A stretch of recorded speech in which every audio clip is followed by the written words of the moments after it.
Good people. What is going on?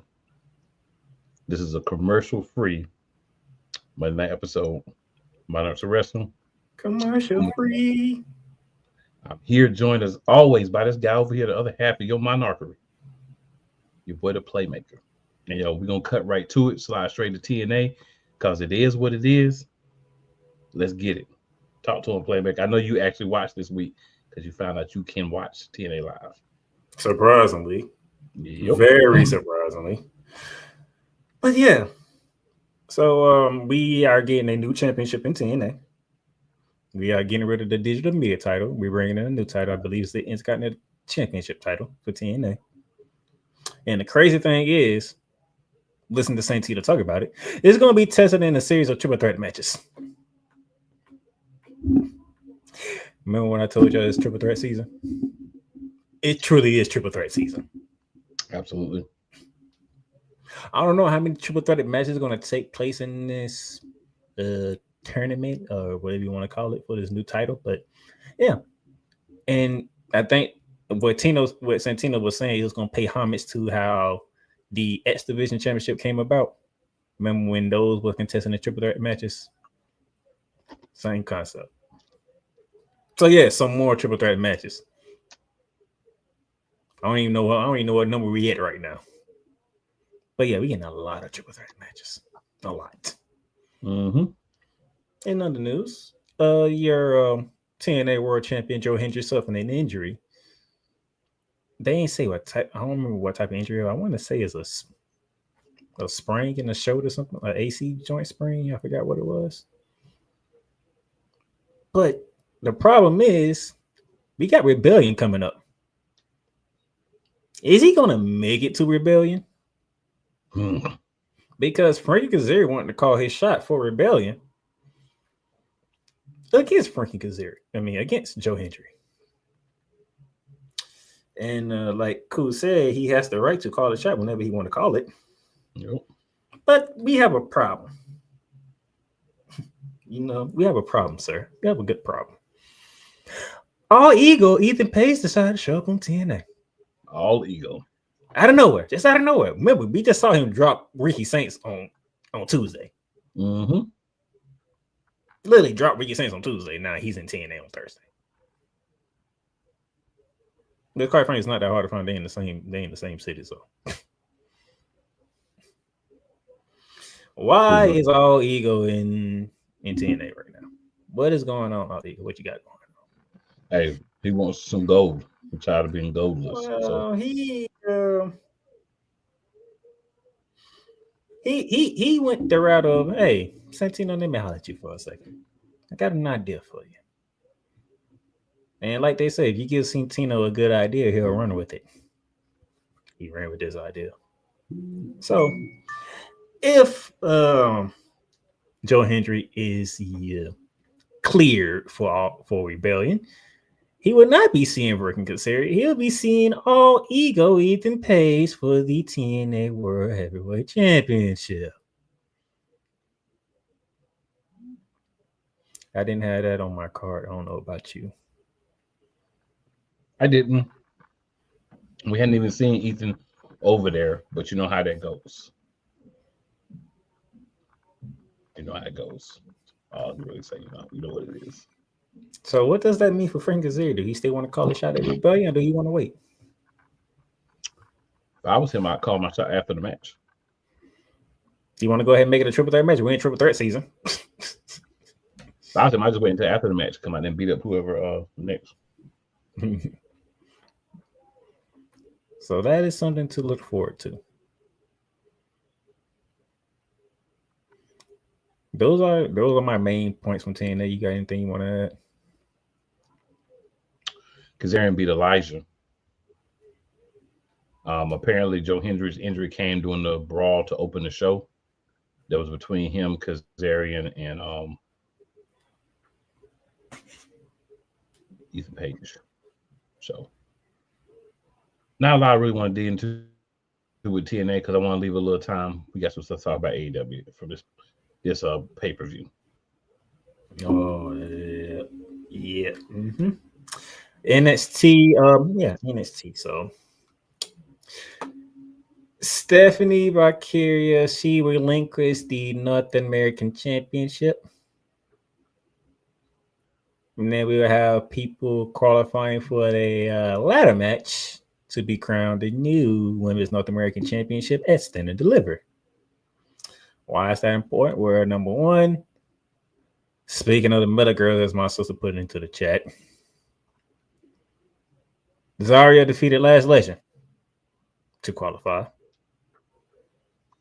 And then, where you at, Cool?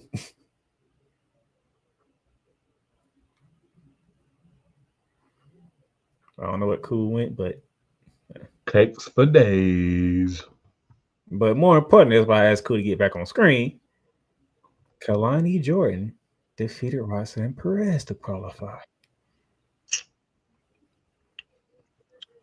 Anytime my Kalani Cakes gets an opportunity to do a thing, I'm always happy. Last Legend, I'm always pleased to watch her apply her craft in the ring as well. So these were all four women that I had no problem with watching them apply their craft, and they are at different levels in the Cakey's beater as well. So that's never a bad thing. It's the way you said it. I mean, you can't say it the same every week. You gotta come with some differentials. You know it's the way you said it for me. Oh man. We got more spots to fill out. One could be held by Zarya's tag team partner, Soruka, because she has a qualifying match coming up this week tomorrow on NXT. Wonder who she gonna face. We could technically call her Beached Cakes if we wanted to, but we don't have to. Right now, I'm in a tug of war who I need to call the women's Brock Lesnar, because other people may calling somebody from AEW the women's Brock Lesnar, and I've been calling Zarya and Jordan Grace the women's Brock Lesnar. So I'm about to narrow this down at some point. Jordan Grace is a totally different animal from Brock Lesnar.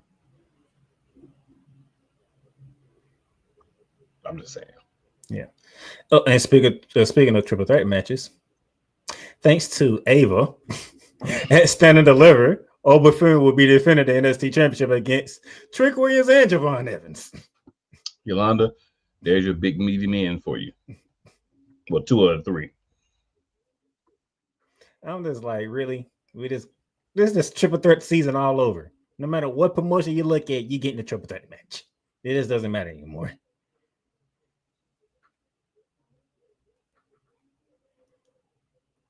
Oh, and by the way, don't you hate it when we have to foreshadow something that we don't want to happen, but it's gonna happen? Well, Darcy finally whooped Trick.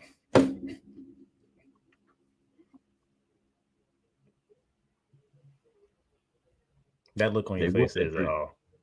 That look on your face said it all. They whooped that Trick. I do have to go back. Yolanda makes a great point here. The Meta Girls did defeat Spitfire on TNA. So let me go and throw that in there, because when Meta Cakes combine on TV, we all need to be watching that. So shout out to them.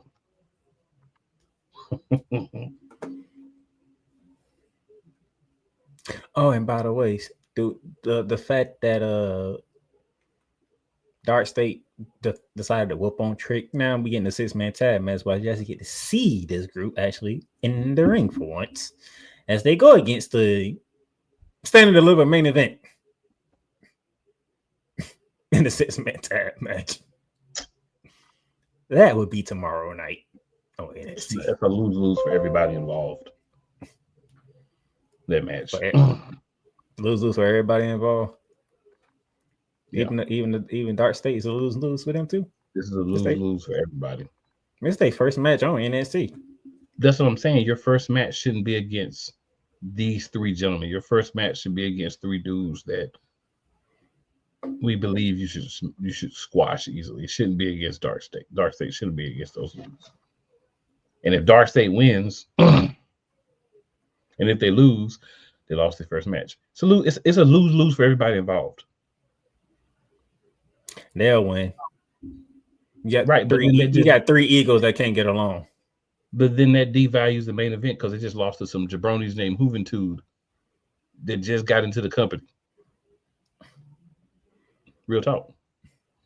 It's a lose-lose. It's a catch-22. Either you lose or you lose. They gonna lose because them 3 egos can't get along. More so Trick Williams than anybody else. Let me hit the comments real quick. Daniel Berry says, "Yo, what's going What's on, up, DB?" Daniel? Yolanda says, "Laugh out loud, yeah," to her big meaty men because she likes her big meaty men. I can't say nothing. We like our cake, so it is what it is. Damien says, "Question: I know darn well I'm not crazy, but didn't Max have a feud with the Young Bucks? He got beat up by the Young Bucks. He gets beat up by everybody. His tag team had a feud with the Young Bucks, yes." Philly says, "What's going on? I'm excited for WrestleMania." Oh, we are too, ma'am. Not as excited as we've been in the past, but we are excited. Well, I know people that are not excited, so I'm getting different answers on this year's WrestleMania. And then Shawn Spears lost the North American Championship to Ricky Saints before the aforementioned Ethan Page dropped Ricky Saints. Before he got dropped, he took the North American Championship from Shawn Spears, overcoming the 4-on-1 advantage that Shawn Spears had. Surprisingly. You're not supposed to win when those odds are against you, but hey, Ricky Saints, he did, and the Revolution is officially on the way. He is North American champion. So that is your NXTNA update for this week. Now we decided to get into serious business, starting with AEW Dynasty. Now, cool. Last week we talked about 5 matches that was scheduled for that card. And If I remember correctly, it was about 5 matches on 0 hour. What I think it'll be 5 movies. Man.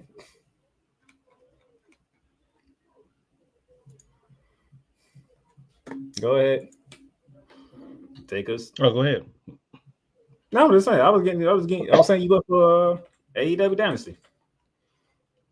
Even though I can't stand 0 hour, but Yeah, they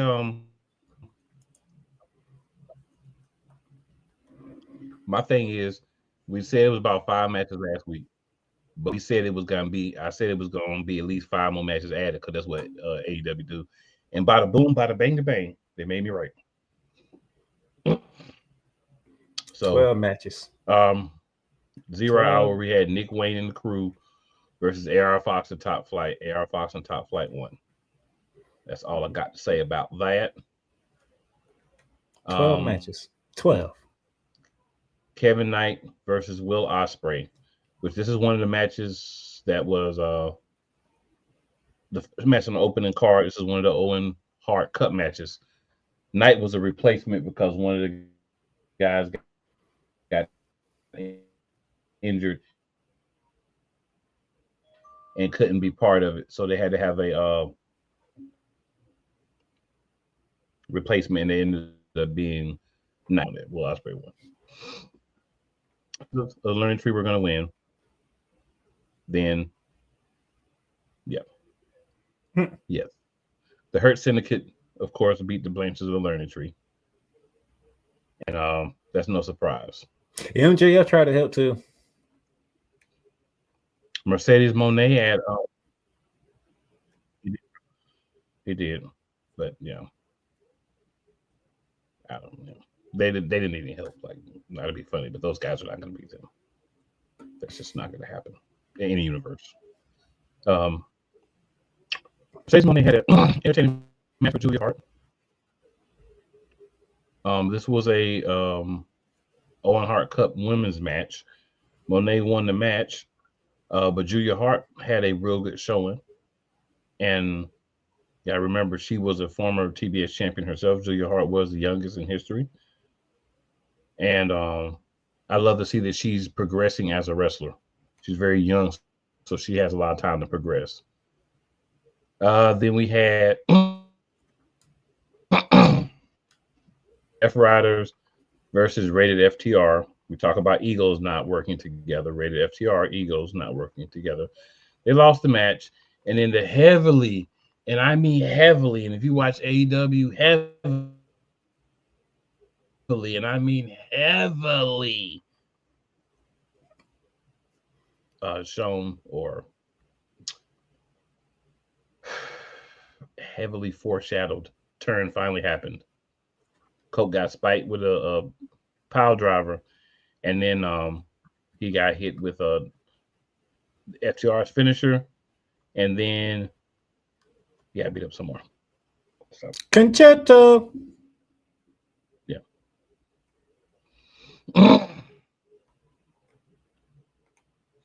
Then we had what I would consider one of the better matches on the card, Tony Storm and Megan Bayne.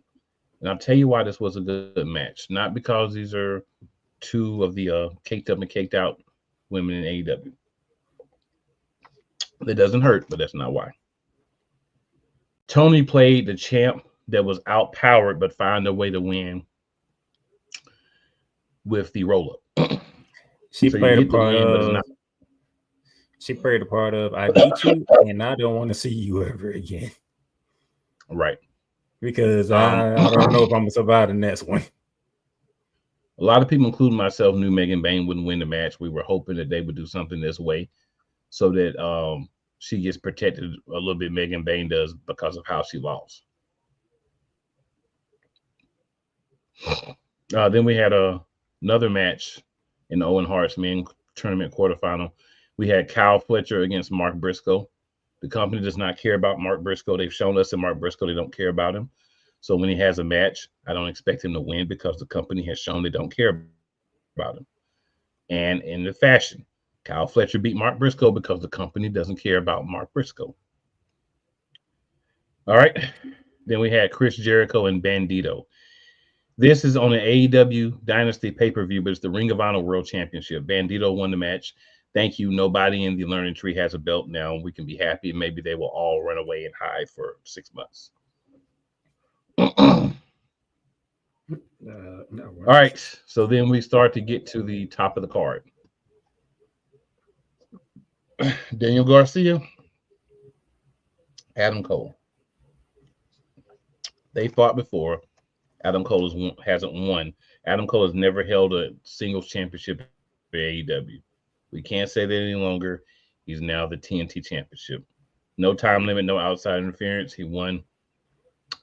Daniel Garcia's reign with this championship is one of the most forgettable. It's not Daniel Garcia's fault because you can't be unforgettable if you're never on TV. If people don't even see you defend your championship, they can't care. So not your fault, Daniel, but it was time to get the belt off you. It was hurting you more than it was helping you. Mm-hmm. Interesting that you said that because the very next Kenny match, Omega, Ricochet went the opposite way.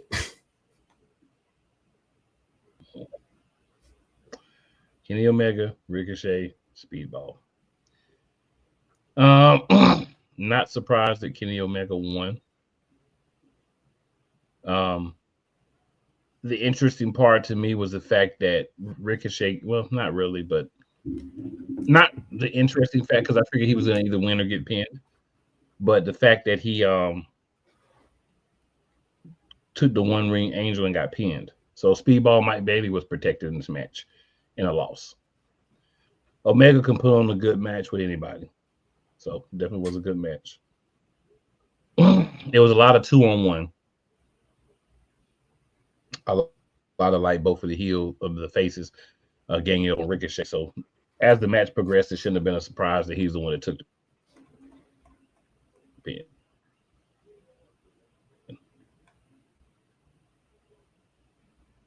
I don't have anything else to do with Kenny Omega, so just leave this event. John Moxley versus Swerve Strickland. Interference, all the crap that we expect.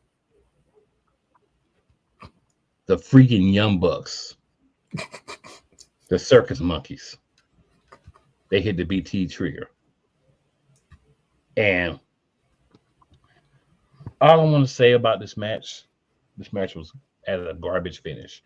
This is another trash finish for a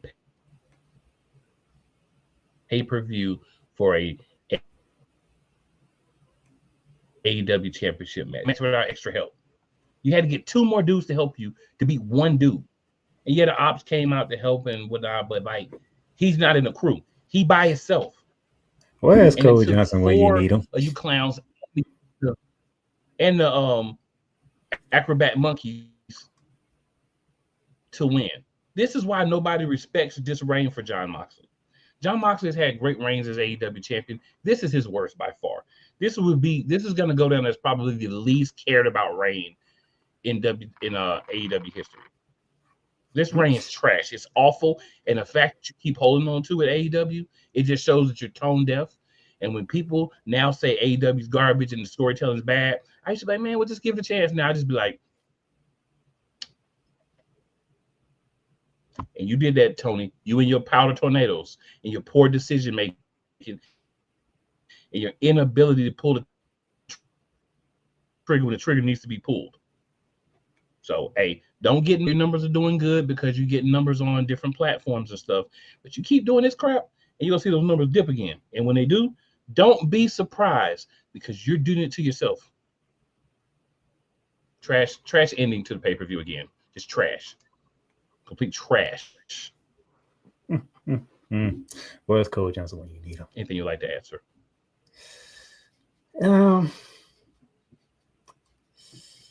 Yeah, it has nothing to do with what happened on the Dynasty TV. It has something to do with what happened after Dynasty. Remember I said I was going to put you in a tough spot, sir?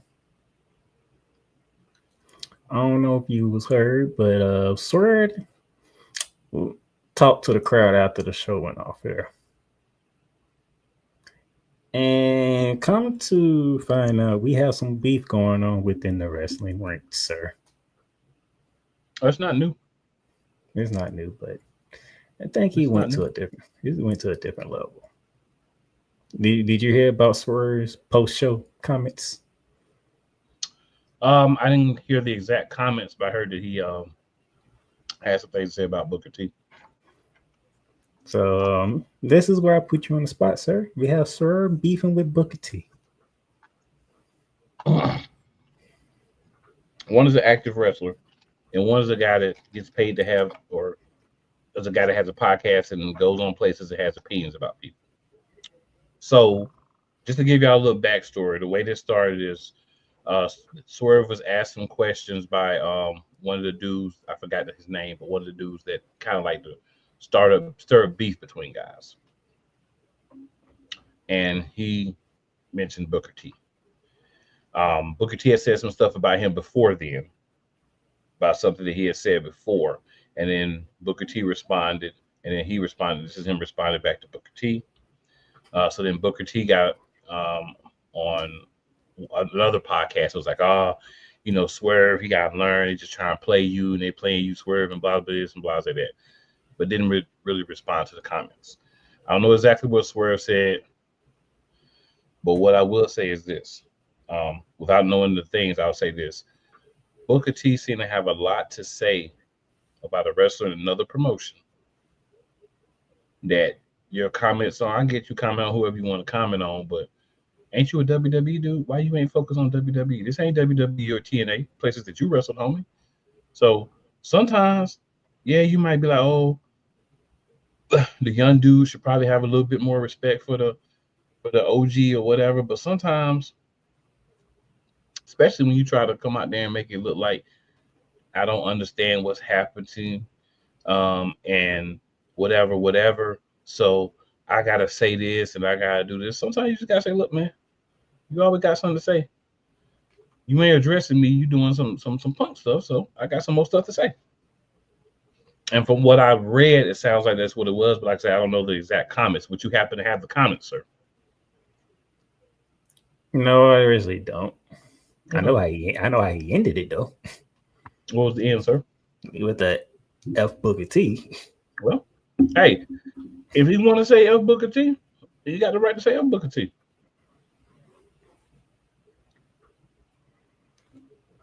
But I mean, this is interesting. We got beasts in basketball, now we got beasts in wrestling. So I Damien mean, says this main event sucked more than Revolution.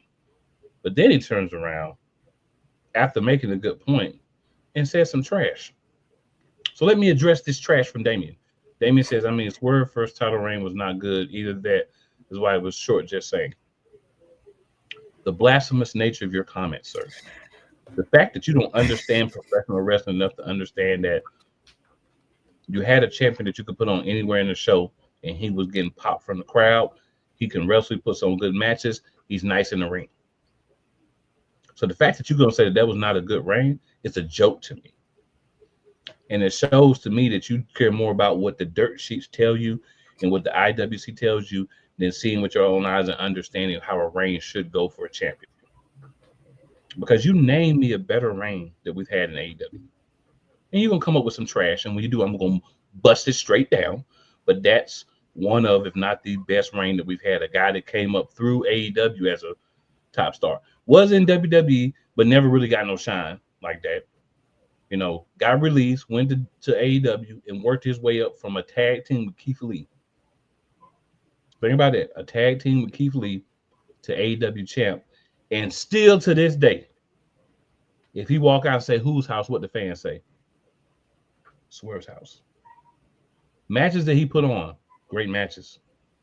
Promo dude can get in there and cut a promo with the best of them. So what more do you want? What more do you want? Oh, you want to be in this spot or that spot? You want to be in this spot or that spot? Well, you go talk to the Hurricane Tornado Powder dude. Because that's who did that. That wasn't Swerve. That's who did that. Well, but you just saying that, did you somewhat put some fire in Booker T's camp right there? Because it sounds like something is missing from Swerve, and it's not Swerve's fault. And when it's not your fault, that doesn't affect your title reign. So then Damien comes up here with some more stupidity. Swerve barely had any feuds while champion. Plus, it's not like he was defending it every week. You don't defend the world championship every week, idiot. And I'm going to give you idiot for that. That's the stupidest comment I've heard from you, Damien. Oh, he didn't defend the belt every week.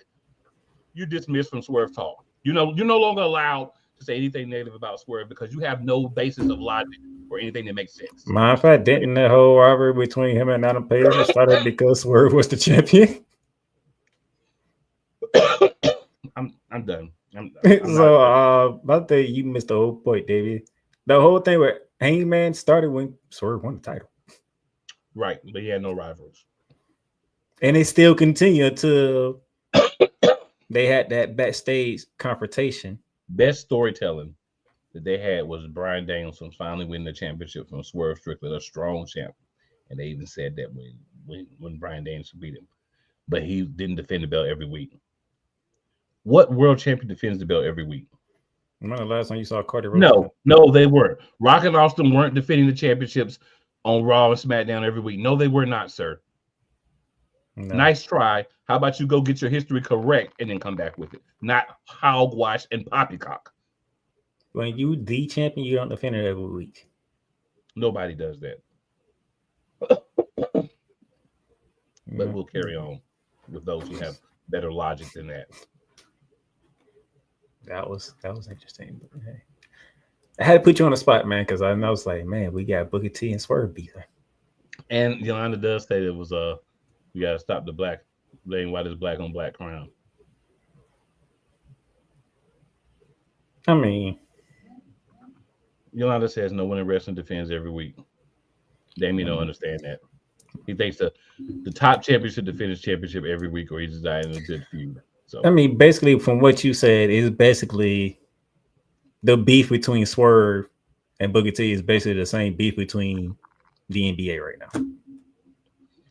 Yeah, it's kind of like you coming out here and Booker got a lot to say about Swerve and his comments that Swerve made, and it's like,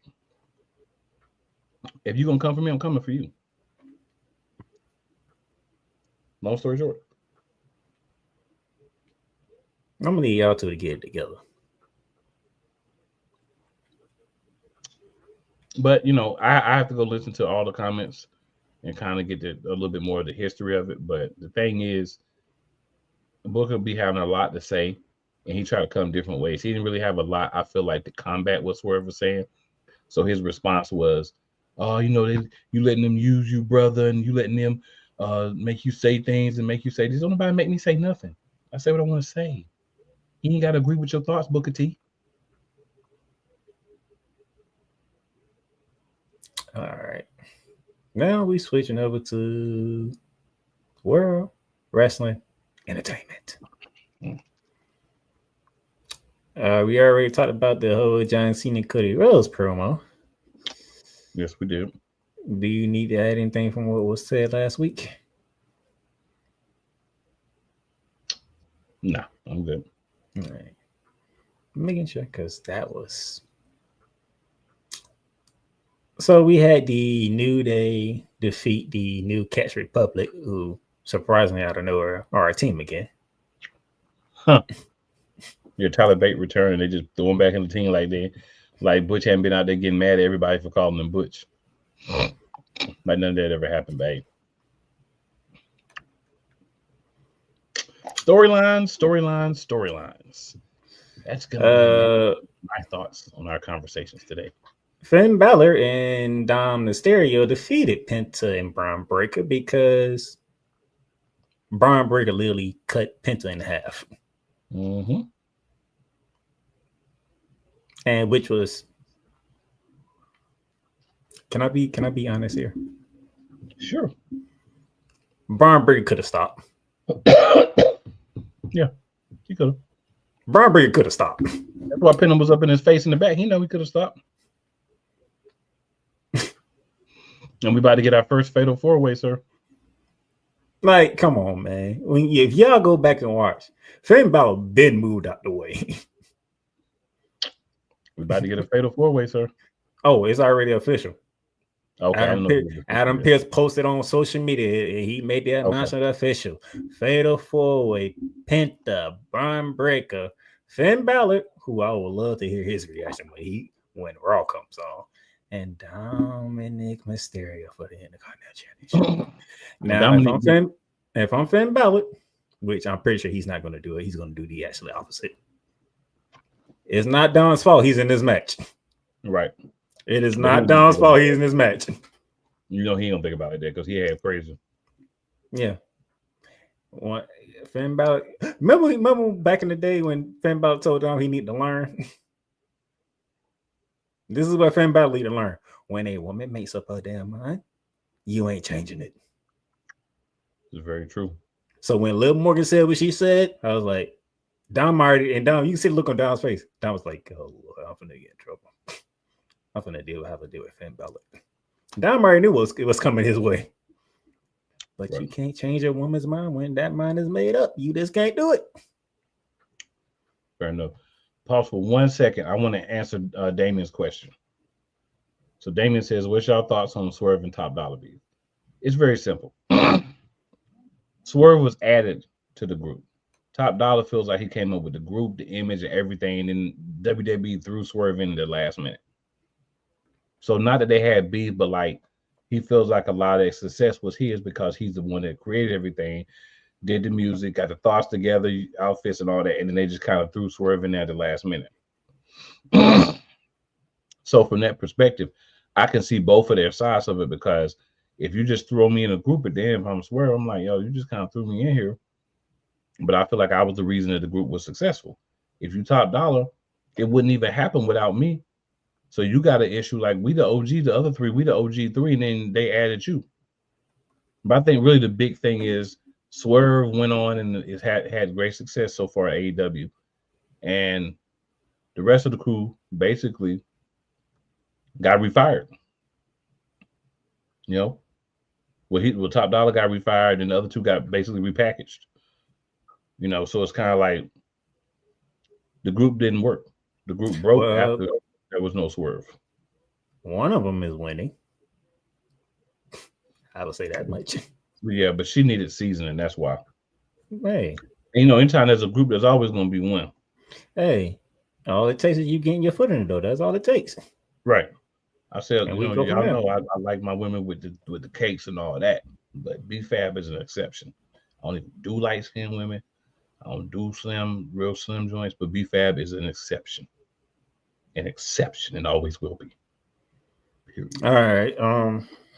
Last week my co-host had some harsh words for one world heavyweight champion, Gunther. Well, sir, you went back and you watched Raw.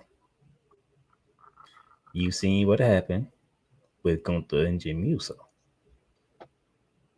Did that help? That whole thing did nothing for anyone. Congratulations, WWE. Gunther can beat up Jimmy Uso and bloody him. Gunther can tie Jay to the turnbuckle and beat up Jimmy some more. Jimmy has not been built to be a tough guy yet. He's more relevant than he was this time last year, but not enough has been done for Jimmy or Big Jim.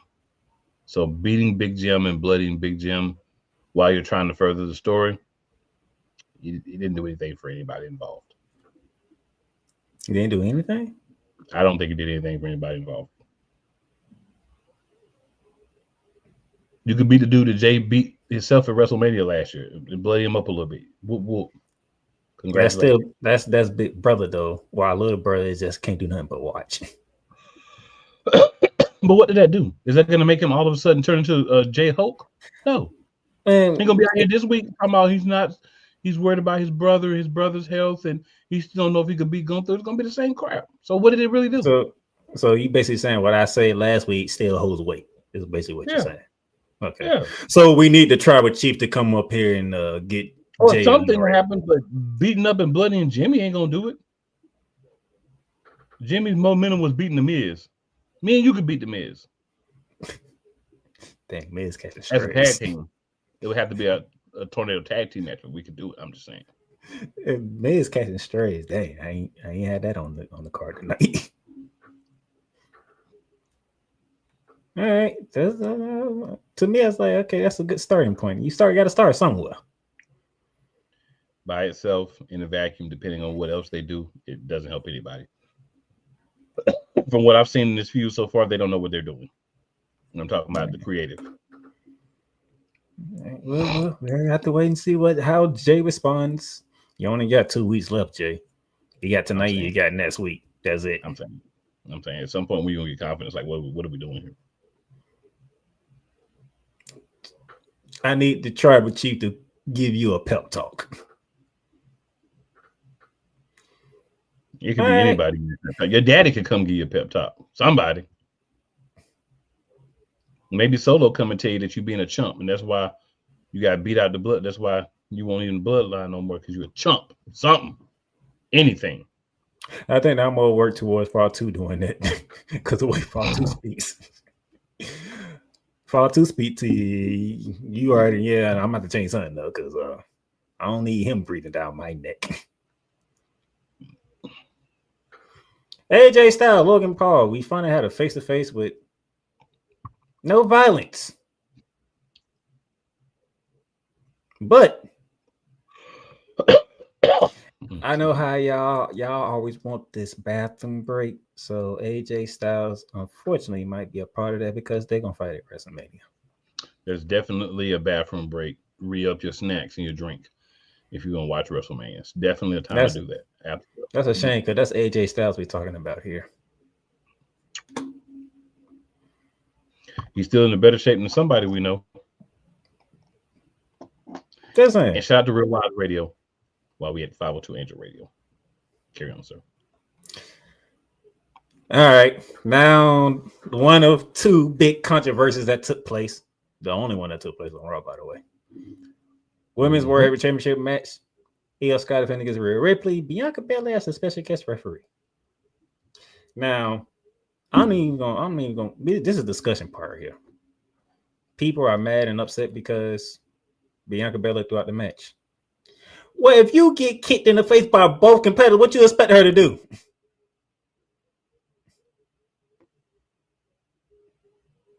Right. What's up with y'all? It's like, oh, Bria got screwed again. No, Bria did not get screwed again. She kicked Bianca in the face first, came back in, still trying to do her job. Then Io ended up kicking her in the face. She was like, I had enough.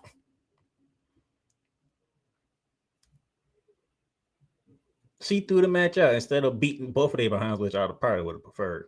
Could have been more interesting for me. Like, hold on, both of y'all don't hit me. Nah, I'm finna straighten both of y'all out right now. But she did what any other referee would have did. So basically, she did her job, right? Right. And people don't like it. Never like it, sir. Never like it.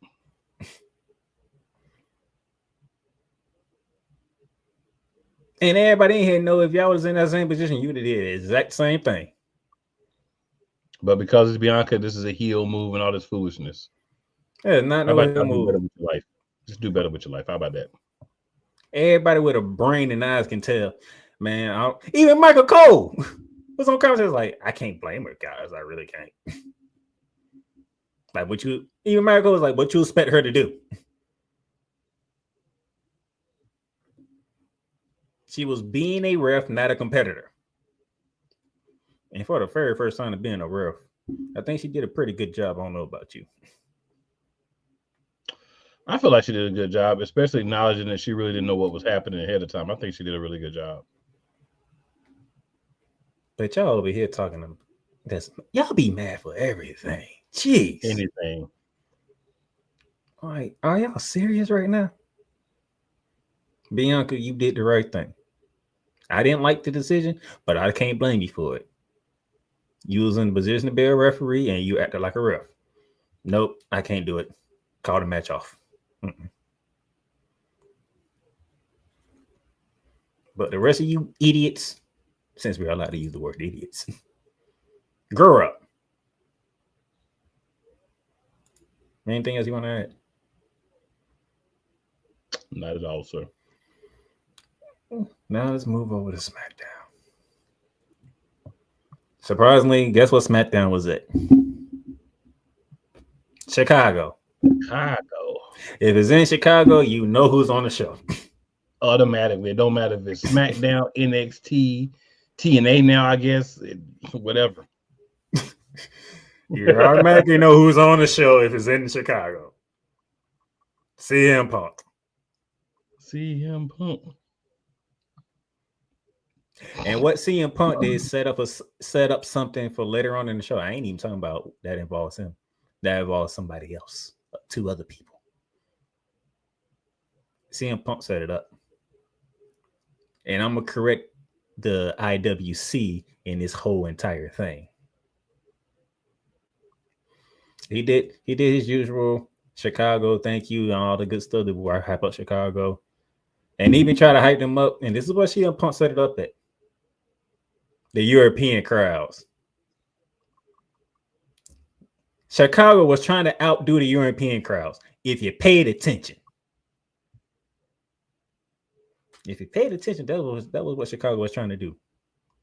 Now, granted, Chicago is known to being one of the craziest wrestling fans in the world. They like to have their moments. You don't believe me? Go back to WrestleMania 2022 when it was in Chicago. When it was John Cena versus Triple H. The heel was Triple H, but guess who was getting cheered by Chicago? Triple H, not John Cena. And there were CM Punk chants too. Yep. And Paul Heyman comes out. Paul Heyman wants to know what this favorite is. It's like 2 weeks ago, everybody thought it was the WrestleMania main event favorite. That wasn't the favorite. We want to know what the favorite is. Cool McCain said is CM Punk getting the championship match. We want to know what this favorite is. Tribal Chief ain't here yet, but let me know when he's here. I'll tell him to his face. Right? All right. Now we got to wait to the end of the show because we all know what that means. If Roman Reigns ain't there at the beginning of the show, Roman Reigns showing up at the end of the show. It's just the way it goes. Either you get the Tribal Chief in the beginning or you get the Tribal Chief at the end. Nothing in between. All right, so let's move on with the show. Ray Felix made his WWE debut.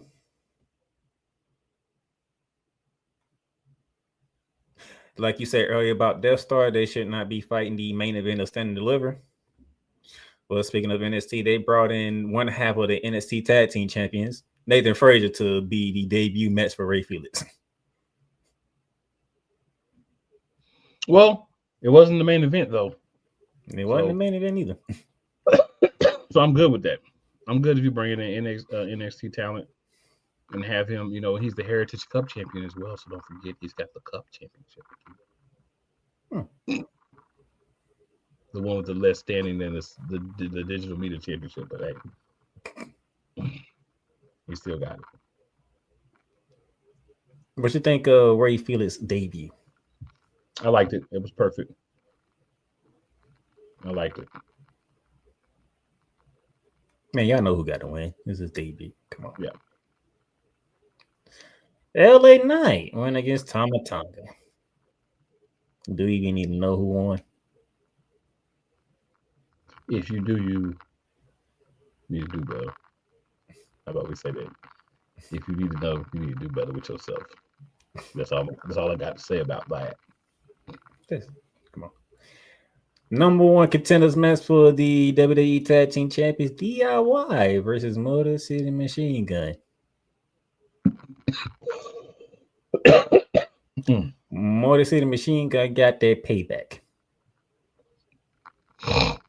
Yes, they so did. They are now the number one contenders towards the Street Profits. When does that match happen is the question. I know when it should happen. It probably ain't gonna happen at Mania. I can tell you that. It need to, unless they adding some more teams to it. It need to happen at Mania.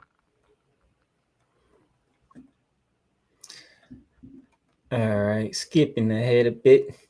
Last man standing. Jacob Fatu versus Braun Strowman. And for the first time in this type of match, the monster didn't win. Jacob Fatu was the last man standing. Also, that means Jacob Fatu gets a United States Championship match with LA Knight.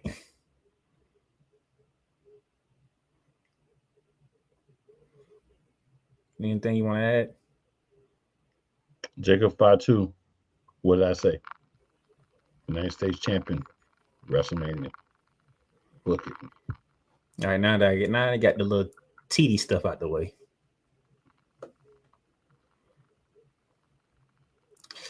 Speaking of beef out earlier, she had a match with Naomi.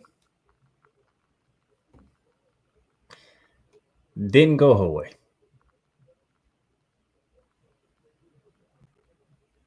She didn't take advantage of Jade Cargill getting her hands on Naomi on the first go around. She ended up getting beat by Naomi. And Naomi has a new finishing move.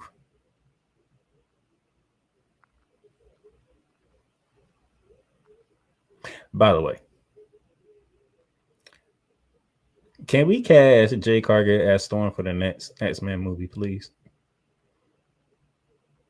Did you not see the outfit that she had on?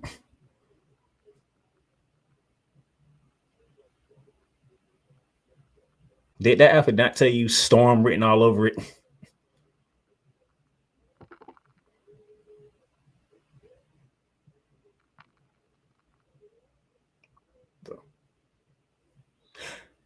And by the way, wow, cool. I think he's distracted by something. I just didn't have anything to say. Nick Aldis made it official finally. Naomi and Jade at WrestleMania. I'm gonna enjoy watching that match. Honestly, I am. And by the way, Naomi didn't change her music, so she still got the same music. And I like the new look and the new thing with the same music. See, that's fine. Let's make sure they get the details. Now, I also Just want to say, details, but I'm saying what I gotta say for what you about to talk about. okay, you know where I'm finna go to next, huh? Yes, I do. Mm-hmm. This is where the Chicago crowd took over. We were supposed to have a face-to-face with Charlotte Flair and Tiffany Stratton. People around the internet, the IWC, Tiffany cooked Charlotte.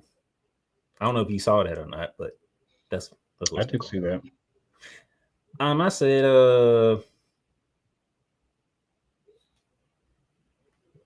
it was more of Chicago destroying Charlotte than anything.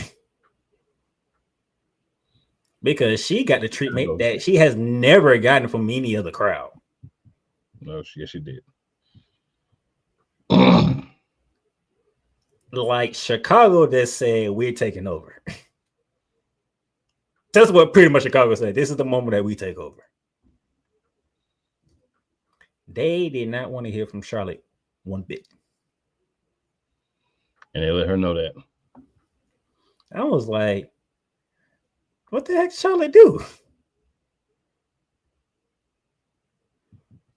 Like, every crowd let Charlotte speak. They might not like her, but let's see what the queen got to say. And remember, just 2 weeks ago, Tiffany looked tremendously terrible in that side by side. But there was no crowd involved in that. The crowd took Charlotte out, which allowed Tiffany to take advantage of. And then Tiffany made it personal. She went low. She went low. And we're going to keep it a buck. Tiffany went low. Yes, she did. Now, it was reported that Charlotte went off script first. And I'm like, when did Charlotte go off script? Because I don't see when Charlotte went off script. But talking to Cole Johnson before I hopped on here, Cole Johnson was talking about where when Tiffany couldn't talk doing that side-by-side shot, that Charlotte went off script some type of way. Yeah, she did go off script on that, they said. So I didn't know that. But when Tiffany did, it was uncalled for. Well, I had a feeling you might say that. So Charlotte said something that was uncalled for. Charlotte said, that's why your man be in my DMs. That was after the fact. But yes, she did say that. Still said it. That's more personal, any of that, because the fact of the matter is, Charlotte, you on this show, you complain about, getting divorced again and stuff, but these are all things that you helped happen to yourself, right? You didn't go to therapy and work things out. You left your husband. So when someone uses it in a storyline, you can't get mad if it's true. But to say that's why Ludwig be in my DMs, all I want to say about it is this: nobody believes you. This is the first time that the man's been accused of cheating that no one believes you. You like a broke down Carmella, and you have the disease of Nasatol, and you have a different face from the last time we saw you. So I'm gonna say Ludwig is not gonna be dating Tiffy and be in your inbox at all. Oh, I agree with you on that one. So that was a nice try, Charlotte. The last, but my thing is, her divorce was not part of the script. I know that. Well, you know what? If you go off script on me, I'm gonna get you back. That's how the game goes. Man, and I'm glad you said it, because guess what? I hope Tiffany ready for the next 2 weeks. Oh yeah, trust me, Charlotte finna fire back, and I don't know if Tiffany's ready for this. Charlotte might go make up a fake account for Ludwig, and then post it, and then have it talk to her DMs. I don't see Charlotte doing. I don't see Charlotte doing that, but just so she could post it on a. But me and Cole was talking about it, and you remember the rivalry between Charlotte and Becky. Mm-hmm. I don't know if Tiffany's ready for that Charlotte because if that Charlotte come out, Tiffany in trouble. Is that Charlotte still alive though? Because Charlotte's been through a lot. That's a good question, but I'm just saying, if Charlotte go back to being what Cole Johnson said, petty Charlotte, Tiffany don't want that. Nah, Tiffany don't want that. Tiffany do not want that Charlotte to come. Because if that Charlotte come, you better be on your A game, champ. Or you would get eaten alive by the queen. Said she wanted to throw the divorce into her face. It wasn't a good idea long term, but it probably made Tiffy feel good for that for this week. But I hate to be you next week because yeah. So basically, she needed to recover from what happened 2 weeks ago, and the thing was, Charlotte didn't really throw all script. She was just fumbling her words. She fumbled a little bit then too. If we're being 100, she did. But the Chicago, that's why I said the Chicago tried the reason why I took over, which allowed Tiffany to take advantage. Yeah. Because I really want to know what was that exchange was really going to look like if Chicago didn't decide to take over at that point. Man, sometimes the crowd speaks. I think a lot of people, and I know that you're a big fan of Charlotte, but I think a lot of people are sick of Charlotte. And they're not sick of Charlotte being there. They're sick of Charlotte because every time she shows up, she's in the title picture, one way or another. You mean, yeah, and it gets to the same way that they try to put that on Bianca. Yeah, they try to put on Bianca, but she's been a tag team champ for a minute. She ain't been in the title picture for a good minute. But see, Charlotte, every time she comes back, she's in the title picture, and people get tired of it. I don't have no problem with that because he's speaking facts. And that's the thing. Like, it's not that Charlotte's like this terrible wrestler and nobody ever likes her and ever would. It's just that you always have a world title shot, and it's like you don't always have to have one. Let other people if they lose, give them the opportunity to lose. But no, you speaking facts. It's gotta be Charlotte. I am a Charlotte for fan. Yes, I rock with Charlotte. That's my thing. That's my beef. I don't have a problem with her, how she come out. And I think she wants to be loved now too. And she's never going to be beloved because she always got a title shot. So people are tired of it.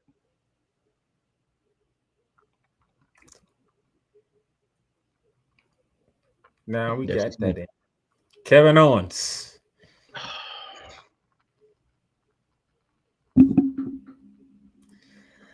It's going to be a very, very long time before we see Kevin Owens again. If they we talking see about Kevin Owens again.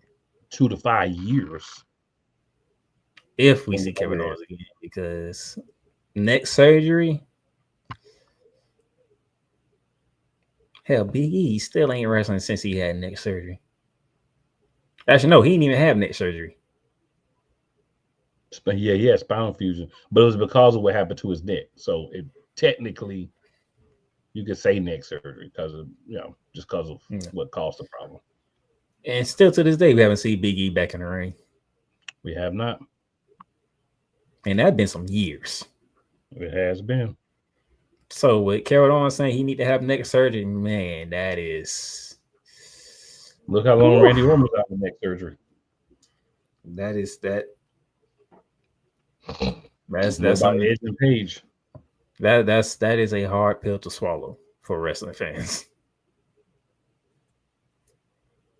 And at the same time, that leads Randy Orton out of WrestleMania currently, which he's going to get fined another big fine because he RKO'd Nick Aldis. Not about to get fined. If you remember, they fined him $50,000. I set that up on purpose so you could say that. Yeah, and he said, "Hey," he gave him a check for $100,000. He said, "What's this for?" He said, "Oh, that's for next time." So and they can't even find him because he already paid the fine. But I love that Nick always got an RKO. Why Nick always got to get an RKO, man? You came out there and told that man he's not going to be in WrestleMania because the dude he's supposed to fight. He injured. Find somebody else. You got a roster full of people.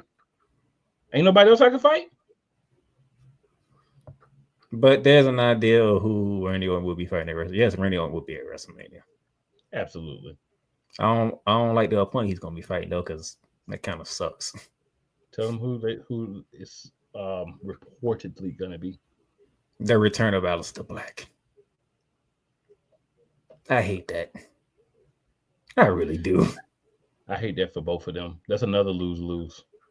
I really hate that. Mm-hmm. I don't need Aleister Black returning and fighting Randy Orton right out the gate. Nope. That means somebody got to lose.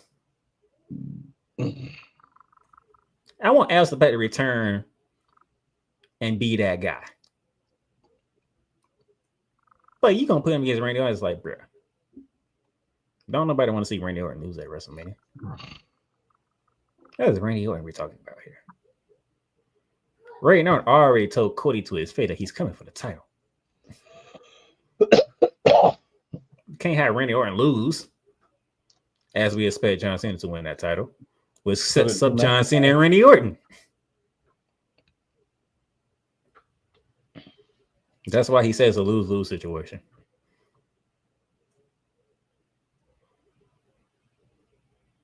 Man, that's WWE, go a different route. Find somebody else, please. Do what you gotta do, sir. I just need you to get to the main event. So I have something I need to say about the main event segment. Oh, we finally know the favor. Seth Rollins said, "Oh, since everybody's waiting for this favor, I might as well crash the party too." So he ended up in Chicago, and with Seth Rollins, Roman Reigns, Paul Heyman, and CM Punk in his ring, CM Punk finally gives the favor. And it's the favor. Talk about long storytelling, right? How many years back we're talking? It's been a minute for sure. Are we talking 2016 or 2013? I can't remember which one. I think it was 13 possibly, because he's been gone for about 10 years, so it's probably 13. Yeah. Paul Heyman did a promo to CM Punk saying one day he was going to be walking down the ramp at WrestleMania with CM Punk.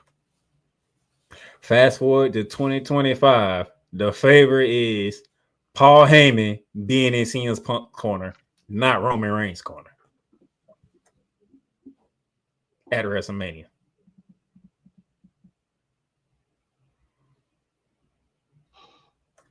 Was that what you predicted, sir?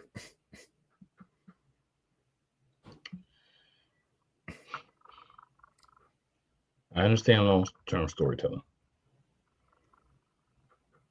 This was AEW main event trash. Okay. I'm gonna tell you why this is trash. You actually had Roman Reigns set up the match, and you might as well just let that be the favor if this is the route you were gonna go. If it was not to get into a title picture, there was no need for a favor. There really wasn't. I think this is. I get it. I get it was a long-term storytelling, but it was the garbages of garbage long-term storytelling to me. I am not happy with it. It is what it is. But was the favor not being a championship match? Bruh, are we serious? I want you to be in my corner in not a real main event that we're just making a main event. You know what that sets up for?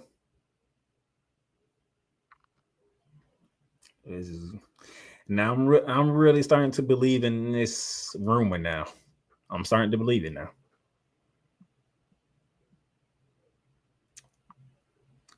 Now I can see Paul Heyman leaving WrestleMania with one Seth Rollins.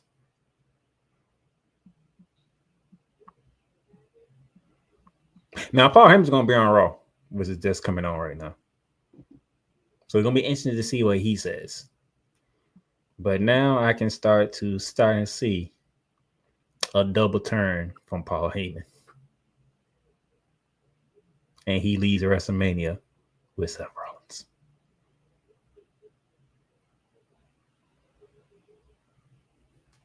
Anything you want to say, sir?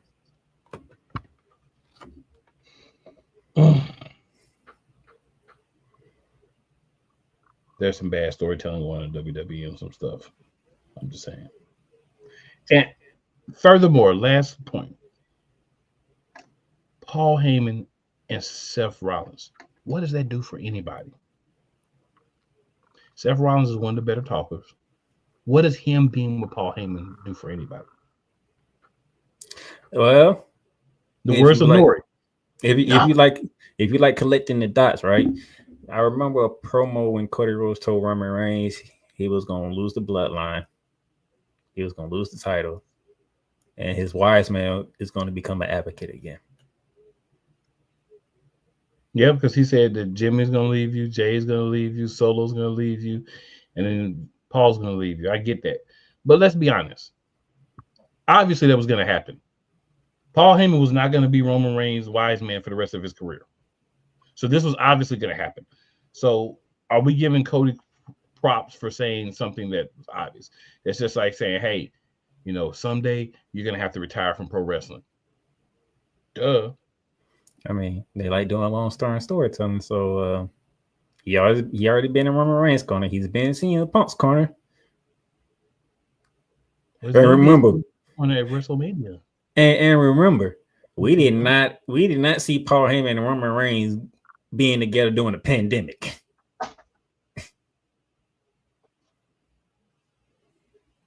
No, because Roman Reigns was at home sick.